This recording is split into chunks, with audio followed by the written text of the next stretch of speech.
as the name suggests, it's a bit of a Ronseal update. It does exactly what it says on the tin. I mean, labelled more as a functional update as opposed to anything imaginative, but it's focused on the perceived user experience of a website or web pages.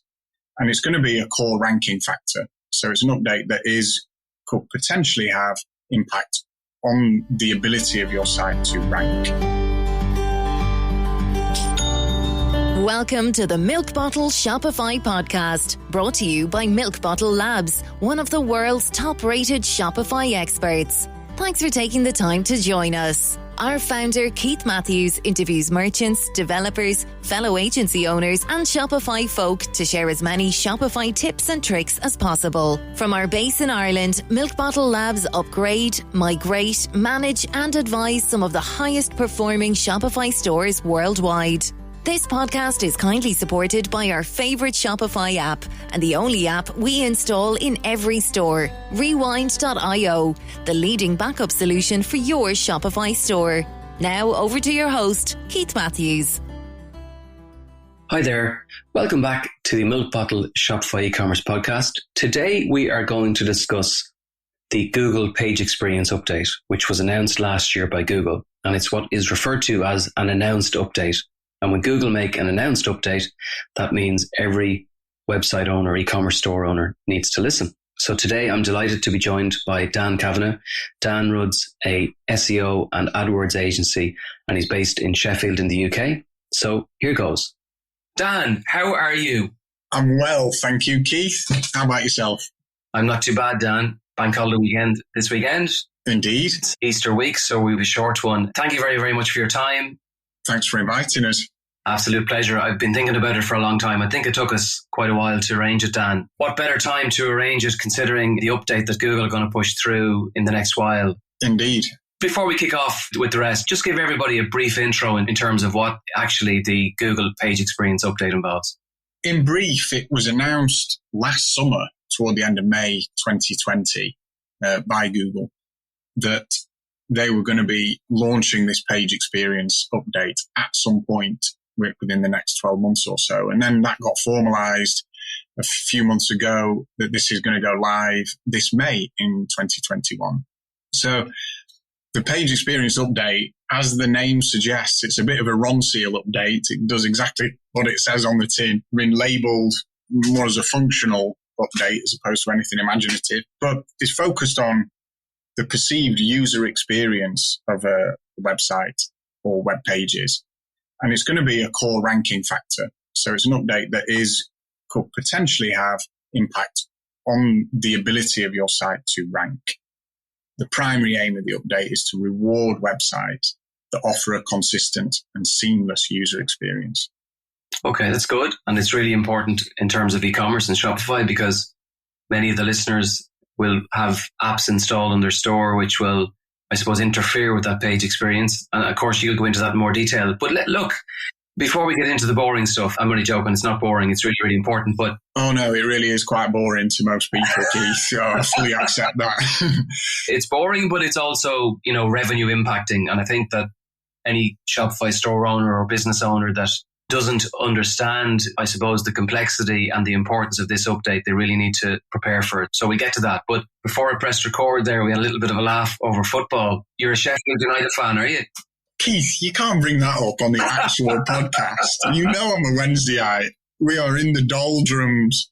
It's like a kick in the teeth. Sorry. Ignition Search originated in Sheffield. Yeah, we're founded here. I'm the founder of Ignition, based in Sheffield, up in the north, in good old Yorkshire. We're actually celebrating our 14th birthday tomorrow, Keith. Well done. Congratulations. That's brilliant. Thank you very much. It makes us quite long in the tooth, I suppose, for an SEO agency. But there we are. We're still alive and kicking. Been a bit of a funny year for a lot of people, hasn't it? So, yeah, good and bad experiences. Yeah, it's been a tough one. I'm assuming that your team is it distributed, or has your office been available to the team? It's been available since July when the first lockdown measures were eased, but we're not asking people to come in unless they're comfortable. Everyone can work from home, just need a laptop and a broadband connection. So we've been quite lucky in that respect, well placed to be business as usual. I think there's been a lot of benefits to it in some ways. So. There has. Dan, tell us a little bit about what you do. We've been working with each other for a number of years. I've always been one to seek out, kind of boutique, smaller agencies just like ourselves. I always believe that the quality of work and the kind of level of account management and the service is always better. And we know each other quite a while. Just give us a summary of exactly what Ignition Search do. Okay, so there's three main arms to the business. Overall, we are an advertising firm, I suppose. We just happen to do it online. I personally come from a sales and marketing background, so that puts Ignition in probably an unusual spot in terms of where we're coming from in terms of an agency, in that we are obsessed with return on investment. And we're not kind of blinkered into just recommending services because we happen to be able to do them. If the solution is not right, we can make recommendations in other areas. We're interested in sort of the broader mix of what's available to a client. But in terms of us, we have three main services. We've got paid search, which is quite a broad umbrella. We're a Google Premier partner. We're a Microsoft accredited partner. Same with Facebook, which obviously now also includes Instagram. We do paid activity for LinkedIn, for Pinterest, for Twitter. We run Amazon and eBay accounts for clients. We do programmatics, native ads. So pretty much anything in that paid area is the one main bit that we do. The second is search engine optimization, or authority building, as we call it. It's kind of approaching content marketing really with sort of tech attached to it. And the third pillar is UX and conversion rate optimization. So I guess the first two are mainly engaged in getting more traffic to a client's website of a better quality. And the third is making that traffic work harder. So trying to improve conversion rates, reducing barriers to sale or to engagement with a website. And the page experience update actually kind of falls into all these camps really in terms of the effect and also what can be done to kind of prepare for it. Your comment is interesting on the page experience update because I've been attempting to explain it to our own clients. And in one way, it's kind of telling clients that, we may need to change the UX on your Shopify store, but it's also SEO related. Obviously, a big element of it is, and we'll go into that detail, is obviously speed. In your experience then, Dan, for somebody to get those changes made or to analyze the site to see what would be affected by the page experience update, should Shopify store owners be going to a AdWords accredited agency, a Shopify expert, or an SEO agency? I think it falls across all the stools. I think it does. I think less on the AdWords than on the SEO and also the development side of things, which will kind of become obvious as I talk in a little bit more detail about what it is and what it could involve. Because a lot of the clues in it are in its title, unimaginative as it is, that it's about user experience. And a lot of what Google is trying to do anyway is geared toward the user, not geared toward the search engines. A lot of SEO strategies that we see are tailored into writing for Google and performing audits and updates for Google, and kind of forget about the most important people, which are the users of the website. At the end of the day, Google is trying to provide a customer service experience when it comes to search engine optimization. Google wants to deliver really relevant, excellent results to its customers. And you become a customer every time you type something into Google, you're becoming Google's customer. People don't really think about Google that way. So Google wants to provide relevance and quality in terms of results. And really that's what this update is geared toward. But it's a small part of the enormity that is the algorithm. And I think it's easy to get kind of sidetracked and almost seduced by some of these updates. They have to be taken in context. Content is still the king as far as Google is concerned. And they've been careful to reiterate that even in the announcement of the page experience update. And what you've seen within the industry is a lot of people kind of firing off. Oh, we've got to get everything ready. We've got to do the audit. Oh, it's going to be critical if our site doesn't tick all these boxes. And actually what we're advocating is taking a step back and looking at it in the real world and thinking, well, hang on a minute, right? How is this important? What is important? What should we be looking at? And obviously that's what I can go over in a bit more detail with you.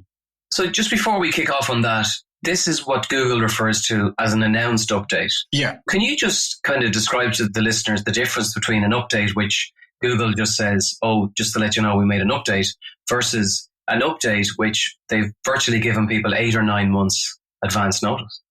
So formal announcements like this are rare. So it's likely to potentially be important. And normally, changes made to the algorithm every day. We don't know about them. It would be more typical to suddenly find out that something that was important to Google a few years ago has now been dropped. Google go, oh yeah, we don't use that anymore. And you're like, oh, all right, thanks. Thanks for the heads up. So to get something formal like this does make everyone sit up and take notice. But once again, you have to look at it in context. But it's certainly worthy of kind of lifting the hood on what this could actually mean for website owners. Our personal belief is that this is going to be of far more use to e-commerce websites than it is for lead generation or more sort of general sites. Again, for reasons that we can go into shortly. There's a couple of high-level changes, so kick off there and run through them.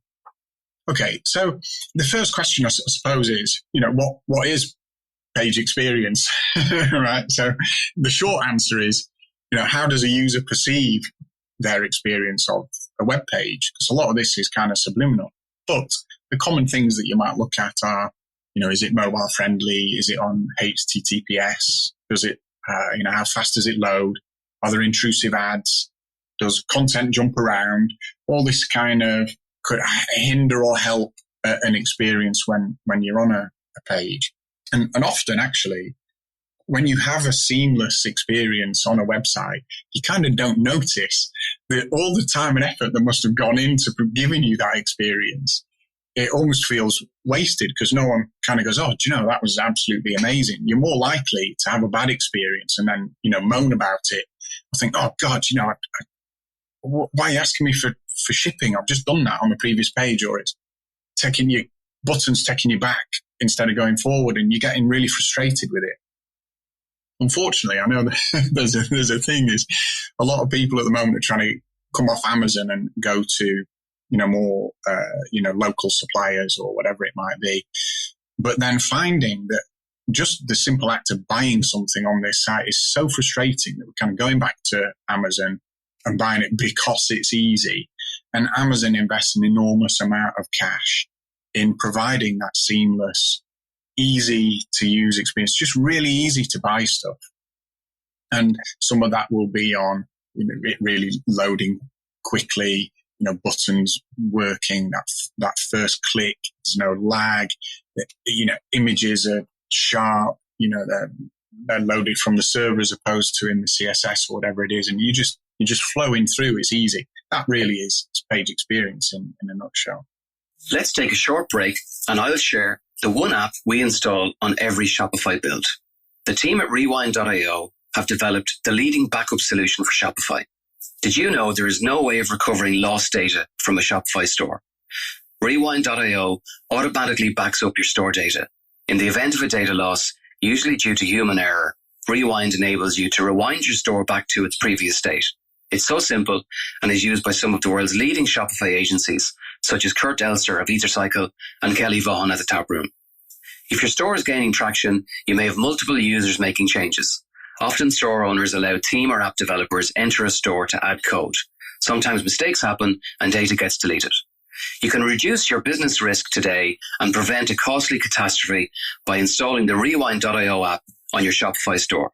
Get your first month of Rewind for free by simply responding to any of the welcome messages or emails you receive after you begin your 7-day trial and mention this podcast. Now, back to the interview. One of the advantages of Shopify is that Shopify Plus customers can make edits to the Shopify cart by checkout. But one of the advantages of advanced and lower plan users on Shopify not having access to that, what that means is that their checkout process has been optimized by Shopify because it's cross over probably, 1.2 or 1.3 million stores. It's funny how people love to go into the code and make edits and changes to their store. But in actual fact, the most important piece is untouchable by most Shopify merchants because Shopify have locked it. And they've locked it for the exact reason that you've just said. The chances are they could break it, and as a result, Google could penalize them. I've read the page experience update in detail, and it even goes down to granular detail of throughout the checkout process, for example, having the ability to remove an item and go back, for example, either through backlinks or breadcrumbs. So to reiterate what you said, it is actually thinking of the customer. It is, yeah. Shopify is an excellent platform.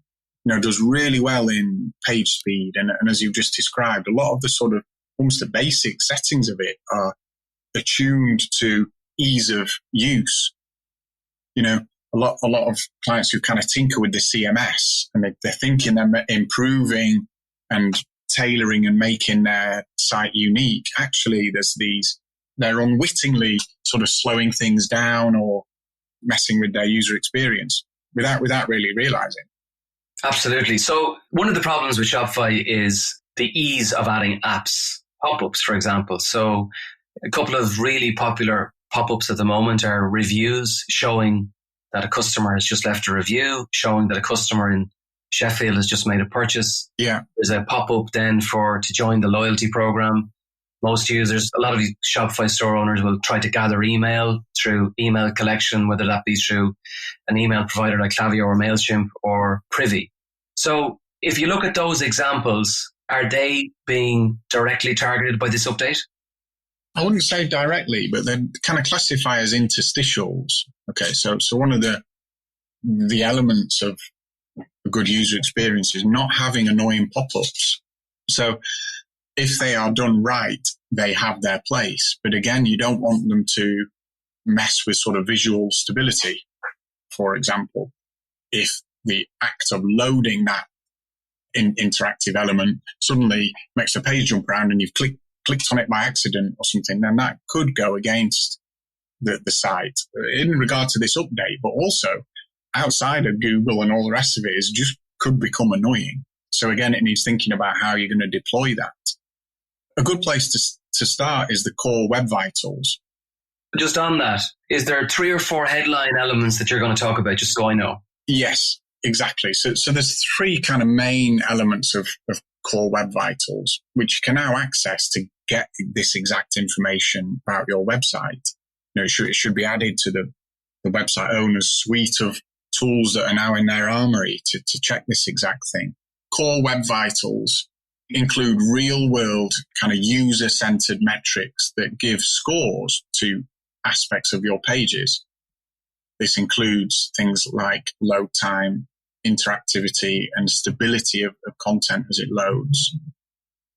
So when you talk about stability of content, is that like, for example, Shopify uses a content display network and pushes the images, allows them to lazy load? Or are you talking about the speed to which the content is delivered? It's both. So the core web vitals kind of breaks down into 3 main categories. The first is largest contentful paint, or LCP. Effectively, this measures loading performance. And 2.5 seconds or less is the benchmark. The second one is first input delay, or FID. So this measures interactivity. So if I click on something on that page, how quickly has the browser caught up with that? An FID of less than 100 milliseconds is desirable, quite quick. That's very quick, isn't it? Yeah. To be clear, are you saying that if the store does not meet those kind of core web vitals, that the ranking will be dropped? Is that how this will work? No, not will be, but could be. This is part of what the update is looking at. It's guidelines, really. Okay. So then it's really for store owners to be aware of all of these things rather than, as you said earlier on, rushing to change them, because there may not be an immediate impact. Is that correct? Well, again, it's taking it in context. Okay, so just after this announcement, there's a guy called Rudy Galfi. He's a product leader. I think he's part of the Google search ecosystem team. And he's just offered the caveat that regardless of this page experience update, and it's quite good practice to do what you can to improve your user experience, that great content will still be more important as a ranking factor than making sure you've ticked all these boxes for the page experience update. So I went further and said that sites with great content but poor page experience can still rank highly in Google search. Okay, that's very important. Exactly. So this is not a scaremongering exercise. You could almost look at it as if two sites are almost in a dead heat in terms of, how they look and how they perform, then the one that has paid more attention to page experience will trump the site that hasn't. But Dan, the site with great content and that has also paid will trump everybody. Is that right? Exactly. You bang on it. Yeah. You heard it here first. Look, no, seriously, it's whether you're in contention, I suppose. And the reason we think it's most important for e-commerce websites is that e-commerce has, I suppose, more chance of more things being equal. So if you consider that there are 5 competitors and they're all on Shopify and they've all got the same product, okay, and they've not really tinkered with the CMS and, made lots of changes to how it is, then they've got the product description, the manufacturer's description in the product. And what you've got there is things being pretty equal. Yeah. Right. So then you're thinking, okay, well, how do I get ahead of that competition? And this is where you could start looking at something like the page experience update and going, right, I'm going to find out how we do perform against this. And there's quite a clear set of guidelines. If we can make strides toward achieving some of these, then we're going to get a leg up. But that's with the caveat of also, the clue almost is in that question is if these things are equal, should the e-commerce site owner spend time looking at how images load? Are they loaded by the server as opposed to within the CSS? That can have an immediate impact on improving page speed. What about rewriting those product descriptions, improving the content that you've got? Definitely, let's do that. What about thinking of, well, hang on, what questions do our customers ask? Oh, they want to know about returns. They want to know about a size guide. Or why not start to include some of that in the product information as well? This is all about getting ahead of the game with good content and thinking about just the basics of user experience. And, we're not mentioning anything technical here. We're just thinking in the real world, how do we make it really easy for someone to buy? How do we make our products stand out if our competitors are all selling the same thing other than by price? I think this is the 43rd episode of the podcast. I'd honestly say, at least on 5 episodes, I've mentioned the fact that if a manufacturer gives you content for products, don't use that content. But are you effectively saying that in actual fact, what you need to do is to continue doing all the other things right and also start paying attention to the front end, to the speed and to the customer experience? But don't forget all of the things you've been doing for the last 10 years if you're that long in business. Yeah, it's all about an accumulative effort. There is, unfortunately, no silver bullet anywhere to give you the perfect website balanced with the perfect internet strategy, the perfect marketing strategy, the perfect PR, the perfect way of delivering and selling. There is no one thing. However, you can be strategic in the elements that you do pay attention to. And coming back to the page experience audit for an e-commerce site, we could view this as actually an opportunity to at least look at how your site performs against these measures with a very clear blueprint of making those changes in order to get ahead of the game. As I say, it comes back to sort of the rarity of a formal announcement. Google's not done it for no reason. So let's take a look at it. What sites are most likely to gain from this? Are they the sites that are clean and have been SEOing their site and with original content and analyzing their speed all along? Or is there any sites that will get a bump as a result of this? Because some people will drop down the ranking eventually, won't they? So that will leave room for others. It's impossible to say because there is no one element, as I've said, that's going to go for or against. But the more of the good stuff you do, and the less of the phrase, sort of less best practice, then inevitably that site is going to get a boost. But again, coming back to the fundamentals of it, is Google is rewarding great content. And when you support it with really good practice and a bit of dedication in some of these other areas, then that's what gives you the overall boost. So for the average e-commerce store owner, let's say the merchant using Shopify, the advice is really no different. It hasn't changed. No, this is additional advice. It's not that anything has been done wrong per se, unless if you do the audit and you think, oh, actually, hang on, I thought by changing the image size that it was going to speed things up. I thought by moving server, but actually the hosting is worse than it was. I thought I was going to be better, but it's not. That's the kind of thing that an audit can expose. So it can help you just sort of unpick.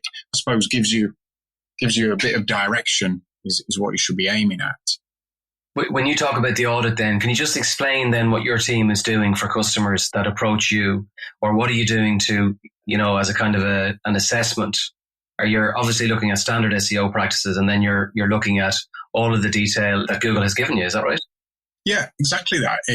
We do a speed review, and we benchmark it against the top 4 or 5 sites that commonly appear for words that you're contending for key phrases you're contending for. We look into the elements of core web vitals that I just listed, the largest contentful paint, first input delay, the cumulative layout shift, and produce information on that, again, benchmarked against competitors. We'll look at accessibility, things like mobile friendliness, browser compatibility, WCAG compliance, I can't remember all this stuff, disabled user access. We'll look at security. We pull it all together in a report that I suppose really is a blueprint for change. Doesn't all have to be taken up, but it'll give the site owner a steer as to how close or far off they are for satisfying some of the elements of this update. Just to finish then, is it correct to say that this should be looked at by every Shopify store owner as priority, and it should become basically part of your ongoing store management? I would say so, yes. Along with all the other aspects, which is a non-exhaustible list, I think it's important enough to at least assess it and see where you are. Whether you want to action it is completely different. Because again, good content is going to trump it. A lot of the content elements, I suppose, are actually quite difficult to do. Who wants to sit around and rewrite 80,000 product descriptions? Well, no one. But because it's difficult to do and it's tedious, but that doesn't mean it shouldn't be done. And that can be equally, if not more, impactful. I think if I had the choice of looking at this in more detail or not, I would want to know where my site was, particularly against the competition, and make my decision after that. Okay, interesting. I'm fascinated by it, and I'm fascinated and awaiting the results of it when it does go live, how long it's going to take to have an effect on certain e-commerce stores. So, Dan, thank you very, very much for your time, and we'll put all the links in the show notes. We'll talk to you soon. Thanks a lot, Keith. Thanks for listening. All of our episodes are available on Spotify, iTunes, and Google Podcasts. A special note of appreciation goes to our sponsor, Rewindio, the leading backup solution for Shopify store owners. Get your first month of Rewind for free by simply responding to any welcome email once you sign up for your free trial on Rewind.io. If you're a Shopify user with an exciting story to tell, reach out to the team on hello@milkbottlelabs.com.